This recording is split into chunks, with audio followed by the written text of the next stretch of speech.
Mes confrères dans le sacerdoce, chères religieuses et religieux, chers fidèles laïcs de nos diocèses, frères et sœurs en Christ, amis croyants, le Dicaster pour la doctrine de la foi a publié le 18 décembre 2023, à quelques jours des festivités de Noël, une déclaration sur la signification pastorale des bénédictions, intitulée Fiducia Supplicans. Ce document pastoral, comme on a pu le noter à travers les divers canaux de communication, a suscité beaucoup de remous au sein de la communauté chrétienne, notamment dans l'Église catholique et même au-delà, avec beaucoup de réactions dont la plupart se sont focalisées sur le point relatif aux bénédictions de couples en situation irrégulière et des couples de même sexe. Nous, vos pasteurs, après avoir pris le temps de nous concerter sur la question, dans un esprit de parfaite communion avec le Saint-Père, le pape François, tout en restant attentifs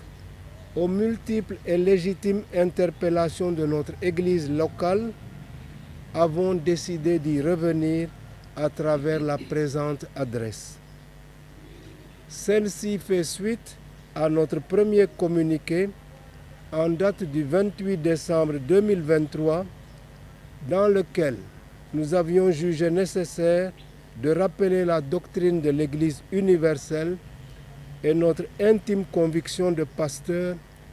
relativement à certaines déviations morales de notre temps, comme l'homosexualité. Nous tenons à vous exprimer notre profonde gratitude pour le sens de la communion et de la fraternité manifestée en Église famille de Dieu, au milieu des récentes épreuves suscitées en grande partie par une certaine interprétation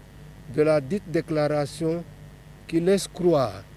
que l'Église catholique reconnaît maintenant le mariage entre deux personnes de même sexe. Une telle interprétation n'est pas conforme à la doctrine de l'Église, enracinée dans les Saintes Écritures, la sainte tradition et l'enseignement du magistère. En effet, les déviations morales de manière générale, et en particulier l'homosexualité, en ses diverses expressions, sont considérées dans l'Église comme une abomination à l'encontre de la volonté de Dieu, comme en atteste par exemple le livre du Lévitique. Il est dit: quand un homme couche avec un autre homme, comme on couche avec une femme, ce qu'ils ont fait tous les deux est une abomination. Du livre de Lévitique au chapitre 20, verset 13, et d'autres références du Lévitique. L'apôtre Paul, dans plusieurs de ses écrits, dénonce aussi de manière ferme tout comportement immoral en matière sexuelle au sein et à l'extérieur de la communauté chrétienne. En réalité, les débats autour de l'homosexualité sont récurrents dans l'Église et dans la société ces dernières décennies. En dépit de la divergence des avis ou opinions, d'une part, et de la pression de certains organismes ou associations qui soutiennent ouvertement ou insidieusement le mariage entre deux personnes de même sexe d'autre part, la doctrine de l'Église catholique sur le mariage demeure intacte et inchangée. En témoigne la lettre aux évêques de l'Église catholique sur la pastorale à l'égard des personnes homosexuelles de la Congrégation pour la doctrine de la foi du 1er octobre 1986 au numéro 7, paragraphe 1. Il est dit: obéissant au Seigneur qui l'a fondé et qui lui a fait don de la vie sacramentelle, l'Église célèbre dans le sacrement de mariage le dessein divin d'union amoureuse et donatrice de vie entre l'homme et la femme. Ce n'est que dans la relation conjugale que l'usage des facultés sexuelles peut moralement être appliquée.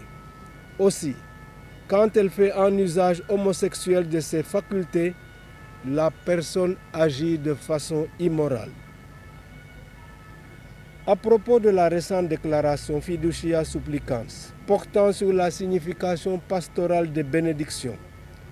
nous retenons la sollicitude de l'Église à l'égard de toute personne, dans le respect de sa dignité et de son intégrité, quel que soit son choix de vie et son orientation. C'est le souci pastoral défendu par le magistère de l'Église depuis toujours et par le pape François qui rappelle pour la nécessité pour l'Église, à la suite de son divin fondateur Jésus-Christ,